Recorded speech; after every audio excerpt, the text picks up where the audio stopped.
بسم الله الرحمن الرحيم والصلاة والسلام على أشرف المرسلين سيدنا محمد وعلى آله وصحبه ومن تبعه بإحسان إلى يوم الدين. This is the 6th session and it's a very sensitive session, and I ask Allah subhanahu wa ta'ala to help me. It's about disciplining the sexual desires of children. And you might think there is a contradiction. Sexual desire, children. I would like to put forward this session as something that could be useful at the later stage of the child's development. So what might be said here is not applicable to someone who's 2 years old, or we are talking about someone who's developing and is about to reach the age of puberty. And remember what I said to you at the beginning, that the entire nature of the interaction between Rasul Sallallahu Alaihi Wasallam and children, and between you and as parents and children, is a process of training, and it's a protective measure. Instruct them to pray at 7 and beat them not to create pains and take them to the emergency hospital at the age of 10. Why? Because it's training them to love the salah and to get into the habit of praying. Lowering the gaze and covering themselves and seeking permission before they enter into their parents' bedroom might not necessarily incite a sexual desire, but it will certainly train him or her to be prepared to that stage. And parents probably are a bit embarrassed to discuss sexual matters with their children, but we might see, and I hope I will show you, that Rasulullah never felt embarrassed, because this is reality, this is a fact of life, and they are going to encounter it with you or without you, and behind you. And if you are not guiding them, they will seek advice elsewhere. And you know what I'm talking about. So, sexual desires. I wanted to divide my approach to this topic into 2 parts. One part is the role of the household in disciplining sexual desires, and then the outcome of that disciplining on the child when he is outside the house. I am aware of the problems. I am aware of the real challenges here in the West. I am aware that you might invest labor and time and effort in disciplining the child inside the household, but because we live in a non-Muslim society, it's the outside of the household which is a problem. But I still believe that this process of disciplining will make them 60, 70, 80% better than if they came out from a household that has got unlimited access to the internet, that sees all programs on TV, and that looks and buys the latest fashionable magazines that have night dresses and put them on the table in the living room. I also want to tell you something else. Be aware that you living in the West, I'm not trying to underestimate the seriousness, but just let me give you another parallel. Being or raising up children in the West is not necessarily a unique experience, although every experience is unique. But think for a moment, and I haven't spoken about this in details, think for a moment about the children that became Muslims in Mecca. Not Medina, not Anas ibn Malik. Think about those who became Muslims in Mecca. Think about Ali ibn Abi Talib. Think about Zayd ibn Haritha. Think about Abdullah ibn Mas'ud. Think about Al-Arqam ibn Abi Al-Arqam. I've got actually a book which is called Shabab Quraysh. The youth of Quraysh. It's all about the young people that were born and brought up in Mecca.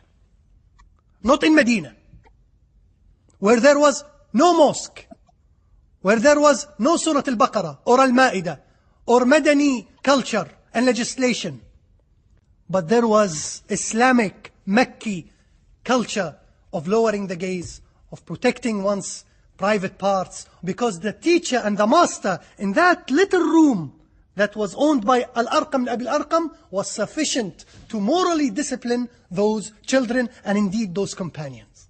I am in no way trying to tell you that the situation is the same here in the West. But of course, I might argue it's better than the situation of children in Mecca. Because now we have Islamic schools, we have Islamic organizations. We are able to hold such a function at Birkbeck College rather than in the central mosque. So I am saying that we are in a better situation. The challenges are there. And inshallah, by narrating some of the verses from the Quran and some of the ahadith, we might help reduce the impact of that challenge or guide you towards dealing with that challenge. Let's then discuss the first part, the household. And really, I would like to focus and emphasize at that stage on the role of the parents. And I don't want to give you now a talk on marriage and how to select your future wife and how to select your future husband if you have the luxury of selecting. I am saying this bond is holy. This bond is sacred. Because based on that bond, everything else, based on the household, will be built. I hate talking about things related to me or things that I did. But in the four great Imams and in the Bukhari, I was fascinated and crazy about the role of the household in bringing great people such as Abu Hanifa, Al-Shafi'i, Malik, and Ahmed Hanbal, and Bukhari. Because the impression that people have is that Abu Hanifa was born Abu Hanifa, the great Abu Hanifa. No, Abu Hanifa was a teenager. Abu Hanifa interacted with a society that was at some stages going through a moral decline. Ahmed bin Hanbal was tortured and was imprisoned to say that the Quran was created. Bukhari lived in the worst political, social and economic moment. He lived in Bukhara, away from Mecca and Medina. Traveled alone at the age of 18 and settled in Mecca, but still a politically deteriorated and divided society. I'm not saying that people walked naked in the street. I'm not saying that. But I am saying that those people, in their own history, in their own context, they suffered. They struggled. But it was because of the household. Because they were carrying the memory of their father, the memory of their mother. And of course, the Quran and the Hadith and the Ikhlas and the blessing. But foremost, father, mother figure. They were carrying that with them wherever they went and wherever they traveled. And Malik will always talk about his mother. And Abu Hanifa will always talk about his mother. And students, including Abu Yusuf, will say, we were never jealous of anyone other than jealous from the mother of Abu Hanifa, because whenever he sees her, he stops the circle and say, I'm going to be with my mother. So he will stop the circle and prevent us from learning. He didn't want to say we hated the mother of Abu Hanifa, but he said we were jealous from the mother of Abu Hanifa. So I wanted to focus on the household, and now I am focusing on the importance of the household, but now focusing the light of the camera on the sexual dimension in the character of the child and how the parents can contribute to that. The first thing to say is that if a household is a decent Muslim believing household, there is an immediate sexual education to the child based on that. You tell me how? If a child grows up in a household where he sees his parents praying, isn't he seeing his parents covering their private parts and covering their aura in preparation to pray? So he initially becomes immediately at such an early age, he becomes aware that there are things in a moment of holy contexts, in a moment of salah, that should not appear.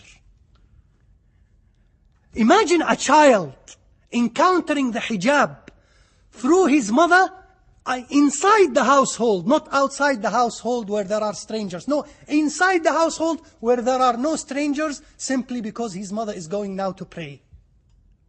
Do you understand? And imagine then, at the age of 7, He himself goes through that experience if he was a boy or if he was a girl. At the age of 7, she wears the hijab.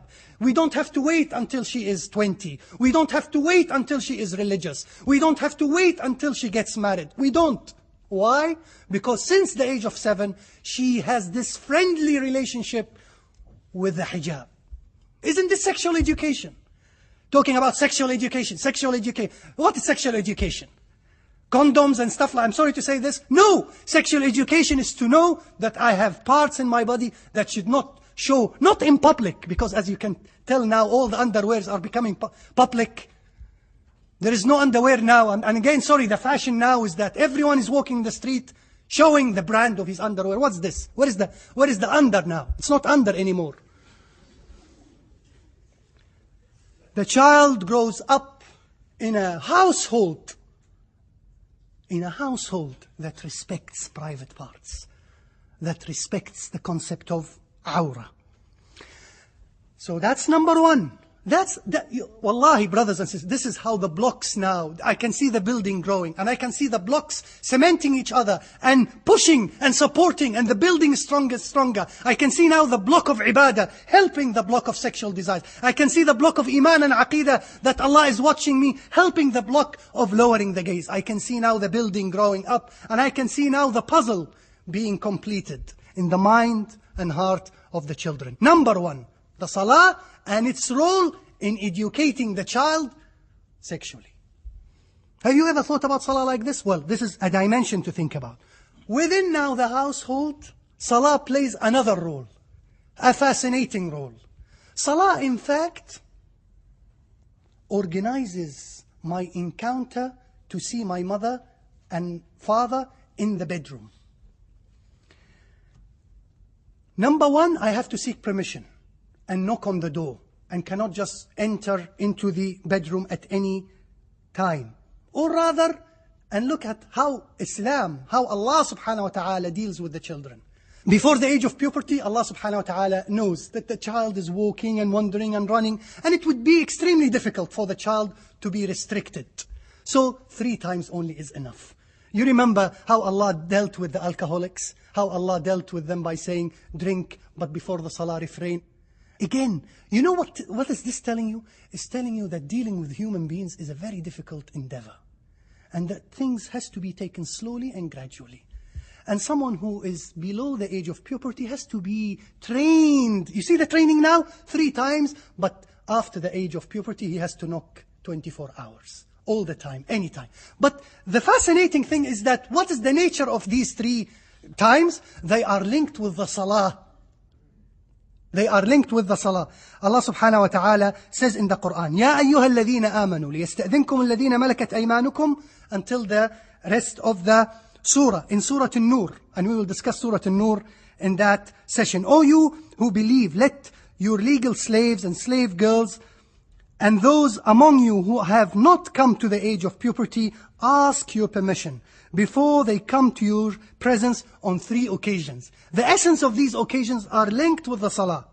Before Fajr, which is the morning prayer, and while you put off your clothes of the noonday rest, and after Isha, late night prayer. Now tell me, brothers and sisters, tell me, wouldn't it be a contradiction if you ask your child to knock and seek permission 3 times a day, before and after particular salah, if the mother or the father don't perform salah? What a contradiction. Or more realistically, would you even ask your children to seek permission during these 3 times if you don't even recognize them because you don't pray?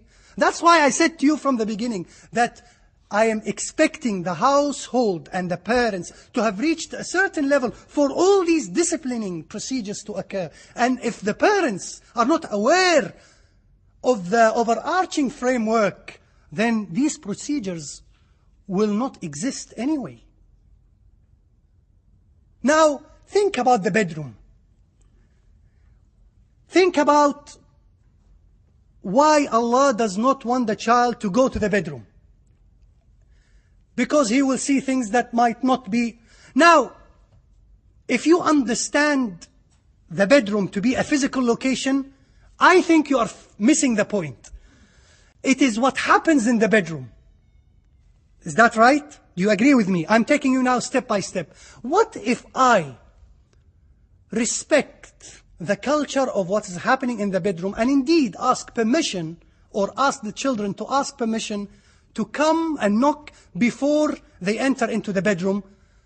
But in real terms, I am transforming the culture of what happens in the bedroom elsewhere in the house.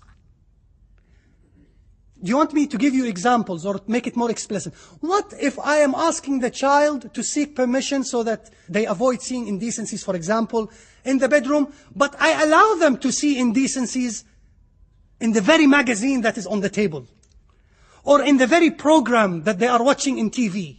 And nowadays, indecent programs don't have to be late at night, and you know what I mean. What is if the indecency is in their mobile phones, through the images coming in that mobile? What is if the indecency, I'm talking about household, I'm not talking about the outside of the household and posters and taking them to the beaches, etc. I'm talking about the household. So what I want you to think about here is that the verse is not just talking about the bedroom. The verse is talking about whatever could be happening in the bedroom and should not happen elsewhere in the household. So you miss the point, or you misunderstand the verse when you ask your children to seek permission, but you put them on trial and test them when you actually make them encounter what they could have seen in the bedroom. Is this point understood? Okay, good. So the bedroom could be a TV, the bedroom could be the internet, the bedroom could be a magazine. The bedroom could be the mother not wearing proper clothes while she's in the kitchen, or she's in the garden, or the father, sorry to say this, in the underwear in the living room watching TV and big belly and having popcorn. This could be the image. This is what I'm talking about. You want to have popcorn in your underwear? Go to the bedroom. Bedroom is where everything happens, but not the living room. No, I asked them to seek permission in the bedroom. Well, but you are transforming the bedroom into the living room. This is what I mean. And then after puberty, the training continues, but this is now not training because it's a serious procedure. You have to ask permission 24 hours because now you've reached a level where you understand. You have been praying since the age of 7. You have been into the habit of knocking on the door 3 times a day, on a daily basis. Now it's easy for you. Wallahi, brothers and sisters, wallahi, I think that Islam is easy. The problem is that we practice it too late, and that's why we find it difficult. The other thing which happens in the household is where the children have reached an age that is close to puberty, is to separate between them in the beds. Some scholars said if the bed is big, if the bed is large, then there is no problem, and the financial situation and the rooms are small, then they could sleep together, but each one have his own or her own independent blanket. But not the same bed with the same blanket. Because when people sleep, they become unconscious, anything could happen. And someone wakes up in the middle of the night to drink water and sees his sister in a... All this, brother, all this is Allah subhanahu wa ta'ala. Allah subhanahu wa ta'ala with His rahmah, He's protecting you. He doesn't want you to, at that age, to encounter anything that will create problems in yourself. Doesn't the Quran, doesn't the hadith say that when you look at a strange woman, it is as if you have been hit with an arrow by the devil? And a lot of us feel that feeling. You feel that iman went down straight away. You don't want to go to the mosque, you don't want to do wudu, you don't want to read Quran, straight away. Why? The iman went because of that look. So, when you are a child, Allah is caring about you. He says, knock the door. It might be a little bit difficult, I know. You want to see your mother, but knock. Believe me, it's good for you. Yes, you will be separated from your beloved brother, but only temporary, or only quite a distance between you, and only a blanket far away, or only that next bed far away, only to protect you. So that when you go to the society in the summer, you will not suffer. So these procedures are not to tighten you. They are, in fact, to emancipate and liberate you. So, التفريق في المضاجع. there are two narrations. One suggests at the age of 7. This is رواية الحاكم, and it is صحيح على شرط مسلم, and الذهبي said that this is a sound hadith. إذا بلغ أولادكم 7 سنين ففرقوا بين فرشهم. That when your children reach the age of 7, then separate between them. It seems that the age of 7 is very significant, both in salah and in sleeping. And here we're not talking about brother and sister. We're talking about 2 sisters. We are talking about 2 brothers. We are talking about, obviously, a brother and a sister. There is another hadith that is narrated by Abu Dawood, sound sanad as well, where it says at the age of 10. But again, brothers and sisters, this is the easiest thing, to buy 2 sleeping bags and that's it. This is not the point. The point is that this should be in coherence with an entire culture that is taking place at the house. So the bedroom is not transformed to the living room. I'm separating between them, but at the same time, I'm asking the girl not to wear indecent clothes in front of her father and brother, even if not at the bedroom or in bed. So again, don't take the bed as just the bedroom. Take the culture of what is expected that happens in the bed elsewhere, inside the household. Another procedure, which is again quite simple, if the child is being trained to do it, is for the child to sleep, to get into the habit of sleeping at his or her right side. And I'm talking about children that have reached the age of I'm not talking about someone who's breastfeeding, brother, baby, come sit on the right hand. No, I'm talking about someone you are training. You are anticipating within a couple of years, he or she will reach the age of puberty. So sleep on the right part. Now, don't worry what happens after he goes or she goes to sleep, whether on the stomach or the back or jumps from the window or sleepwalking. Just at the beginning, when he or she are sleeping, to sleep so that he or she feels that when they go to bed, it's the right side. And explain it. Say, this is what Rasulullah is doing. And there are medical reports that say the position of the stomach, this is more comfortable, etc., etc. So explain to them why Rasulullah said that. And you are aware of the hadith that for boys, that is, rather than girls, where whoever sleeps on his stomach, this is how the devil sleeps, if ever the devil sleeps.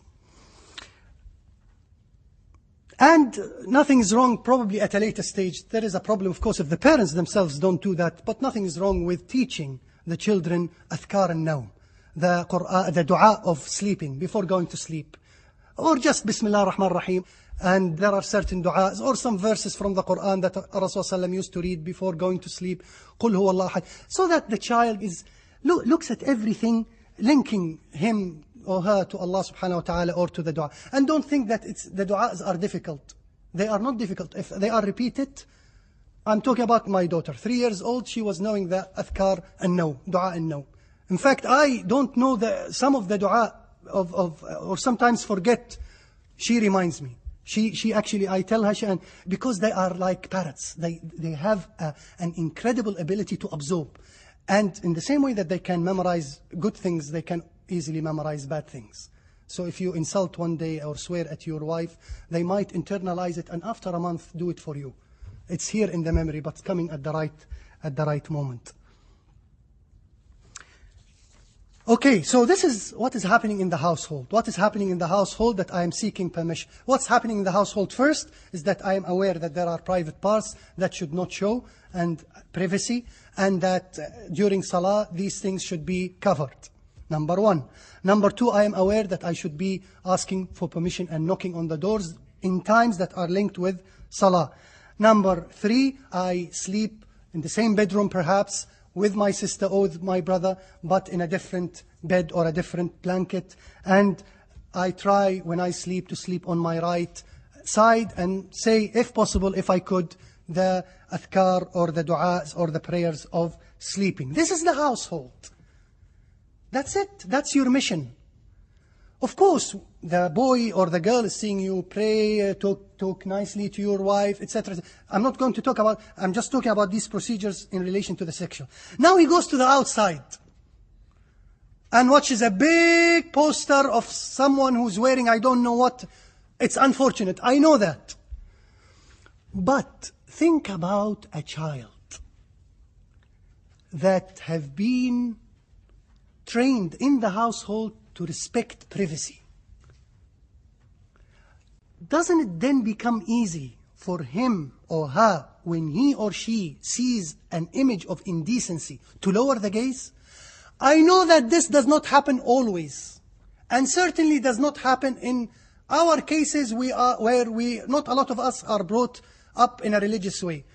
But certainly there is a difference between a child who have grown up inside a household that taught him all these things and between a child who have not.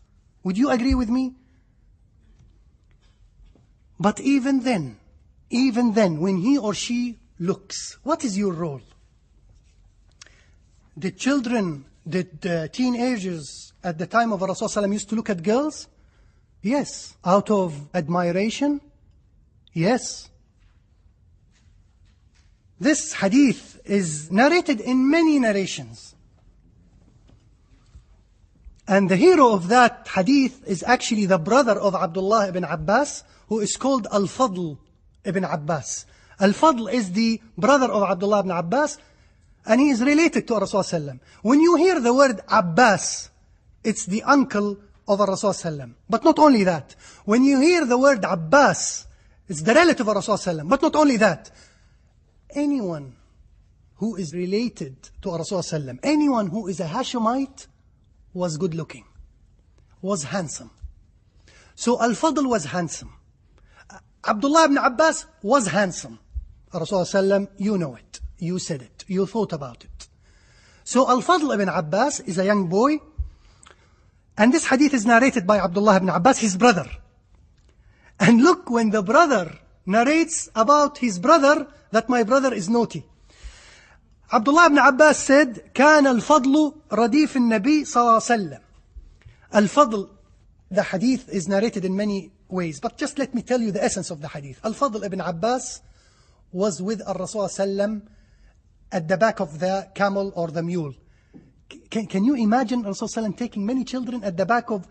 Have you thought as a parent, as a father, to take your child for a walk or in your car just to discuss things with him? Or when you just go home, you just want the child to go to bed because you want to have rest from work? By the way, the camel, the mule, could be the car, could be walking, could be cycling. This action of taking children behind you, or actually holding hands with your child and going to the beach and talking to him in the middle of the night, for example, and talking to him about lowering the gaze and stuff.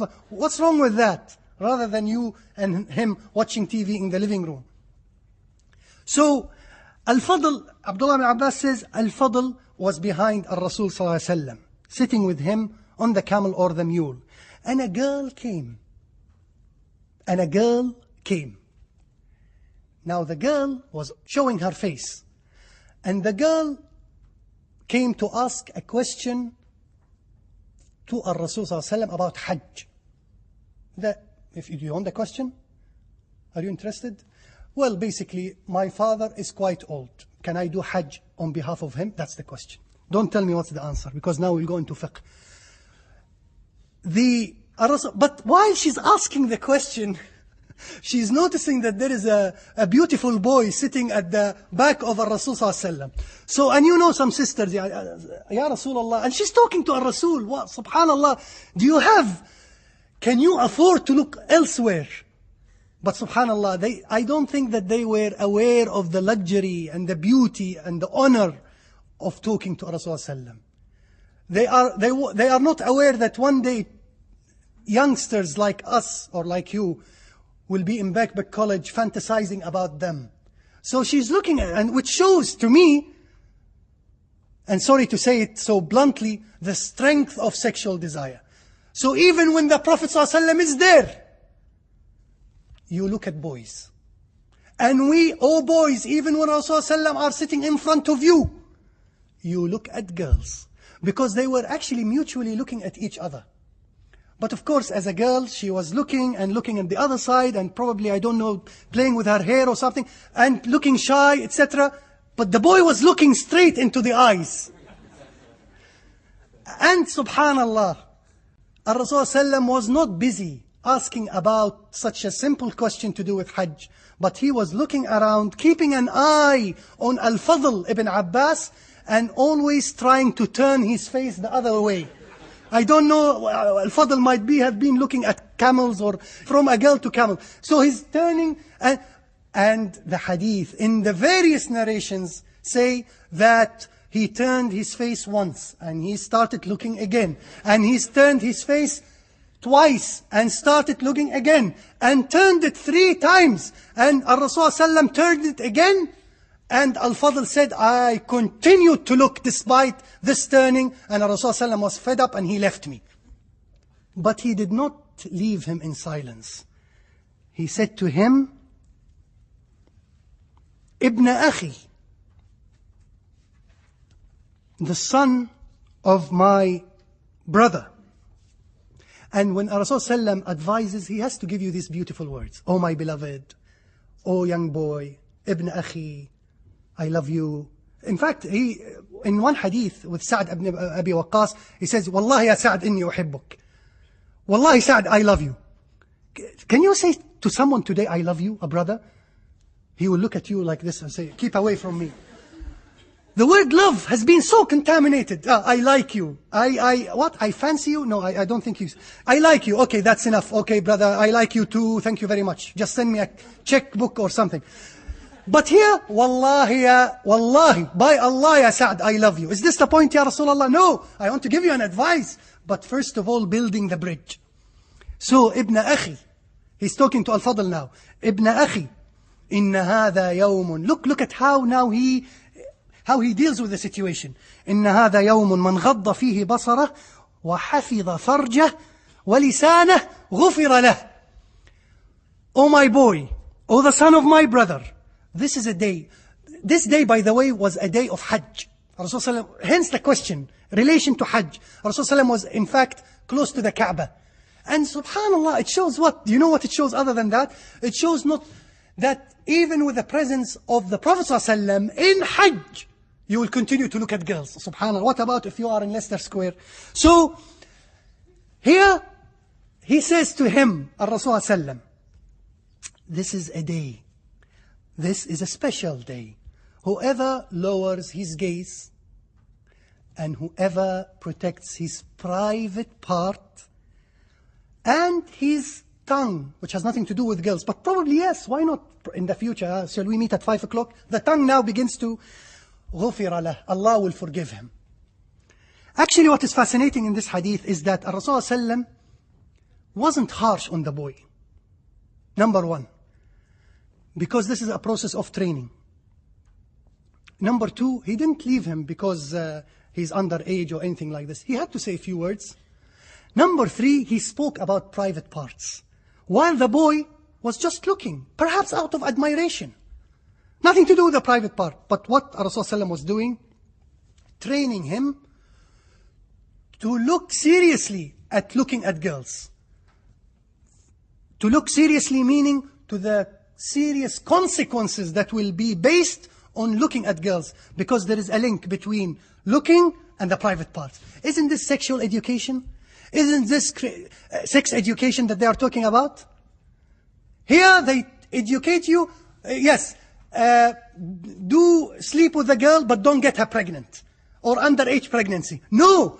Sex education here is not to fall in sex. But it's not just about don't fall in sex. No. غُفِرَ لَهُ. Linking you with Allah. And look, brothers and sisters, when Rasul says, Rasul did not say, if you look at her next time, the police will arrest you out of sexual abuse or harassment. No. غُفِرَ لَهُ. Linking the child with Allah. And he knows, Rasul that mentioning the word of Allah will have an impact on the child. Because there is this ongoing process that the household was undertaking before this saying was said to him. So he said it in that context. That you knock the door. That you respect your private part during salah. So just do it outside the house, even if the girl was beautiful. A final item. I said the procedures or the advices that are to be taken inside the household.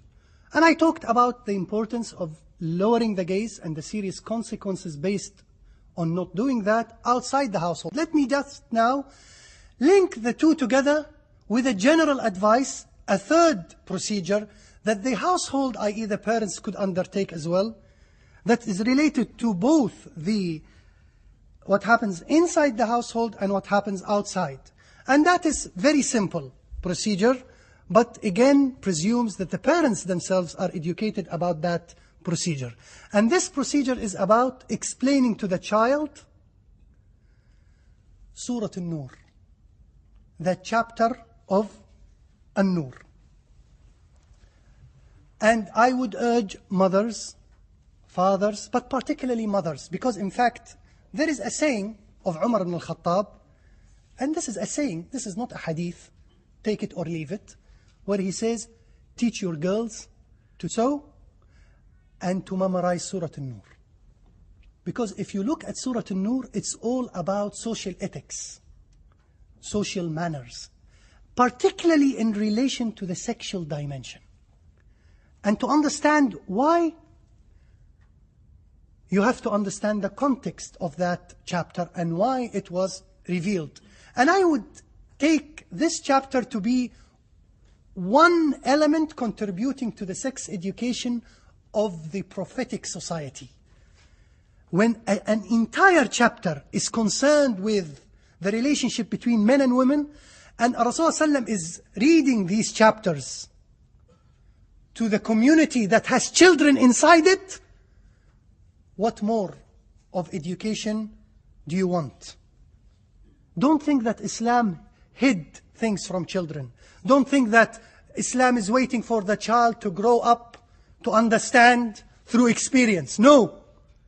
Through training, through Quran, through responsible and educated parents, he or she will be introduced to these things as early as possible, but not to get early pregnancy. No. But as early as possible to become responsible, decent citizens in their respective community and society.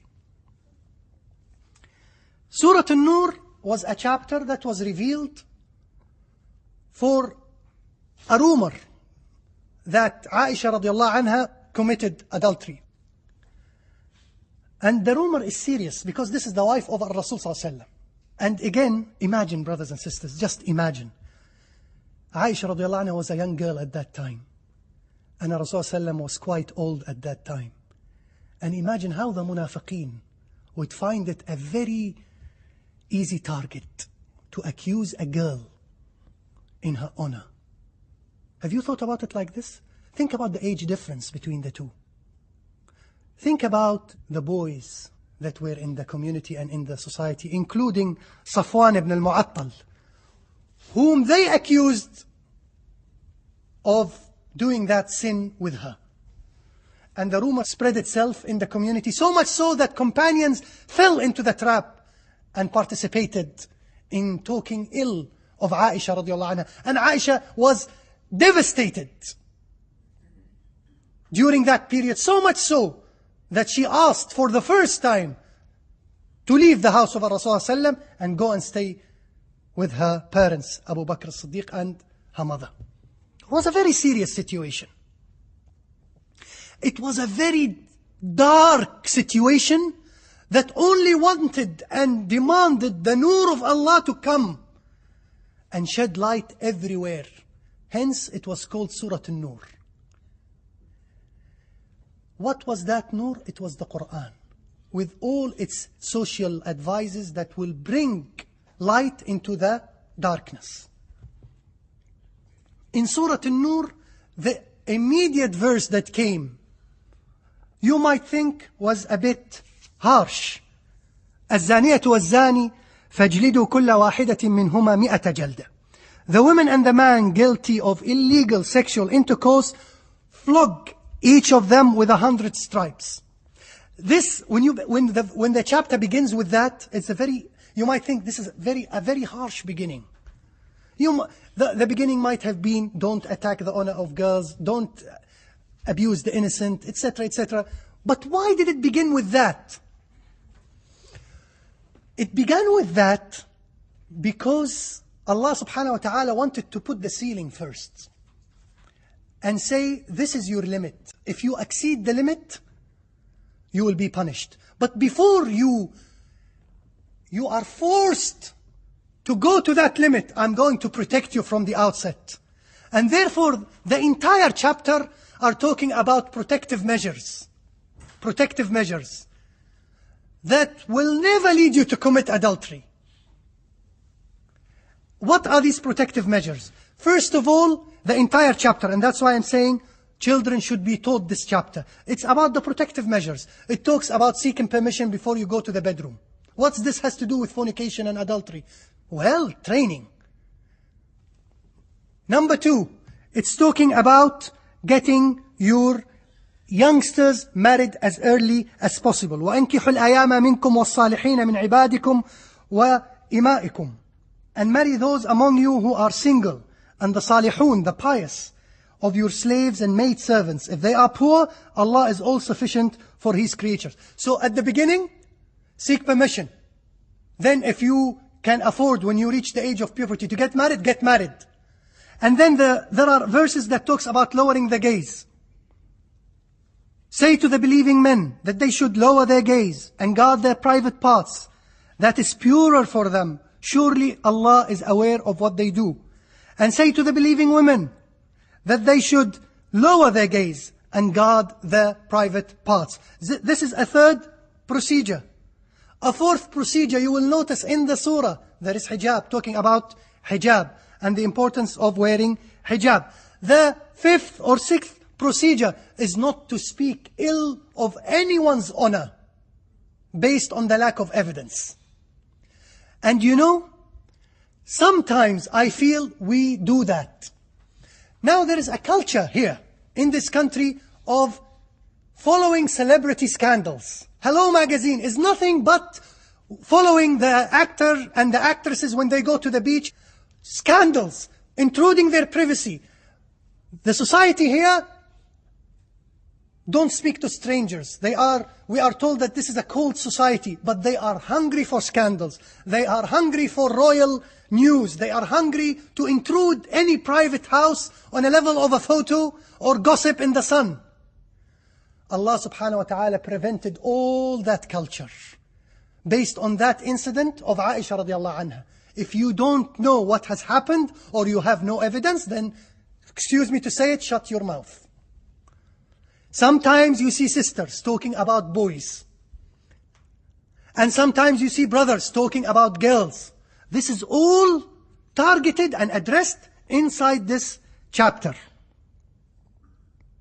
Verily, those who like that the crime of illegal sexual intercourse should be propagated among those who believe, they will have a painful torment in this world and in the hereafter. Even in this world.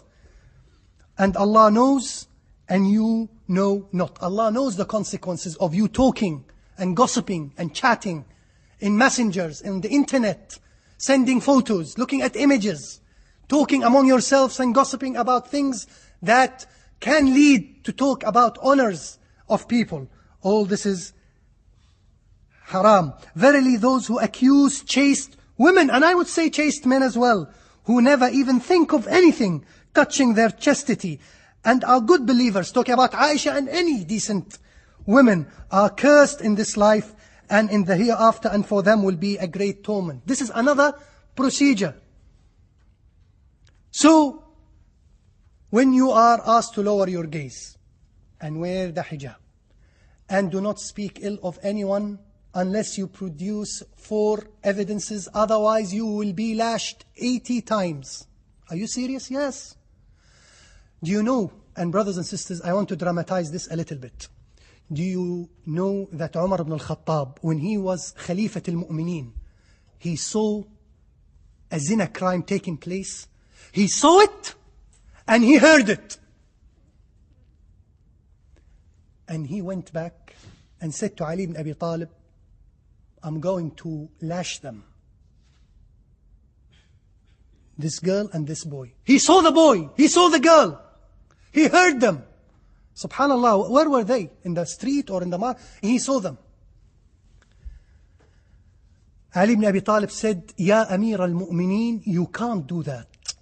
And wallahi, if you utter the name of the girl, you will be lashed 80 times.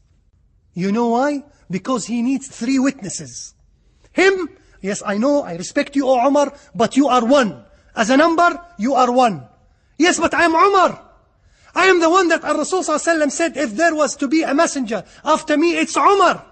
I am the one who anticipated many things that then the Quran came to emphasize. Yes, but you are only one. We need 4.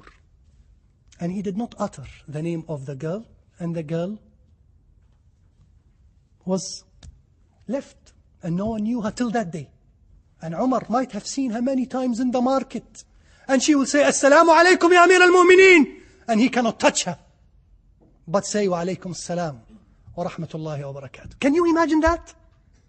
Can you imagine the just community? A just community does not mean necessarily a totally pure community.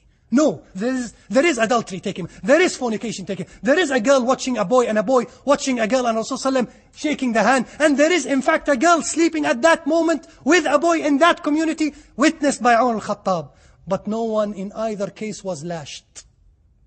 So when you take the chapter and read the first verse, الزانية والزاني, you will see then how difficult it is to establish evidence with lowering the gaze, with seeking permission, with wearing the hijab, with bringing 4 witnesses. That means that this person who committed adultery is committing it so vulgarly in front of 4 people that he doesn't mind anymore.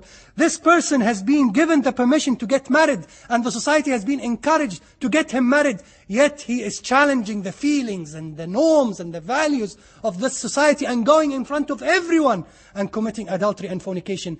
Doesn't he or she then deserve 100 lashes? Think about that. Think about all that taught to a child. Wouldn't he then take seriously adultery and fornication?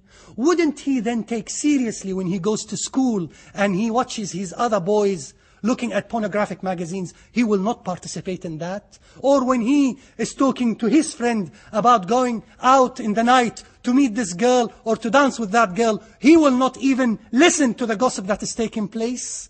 Why? Because he has been brought up in a household that taught him once he was 7 or 6, Surah An-Nur.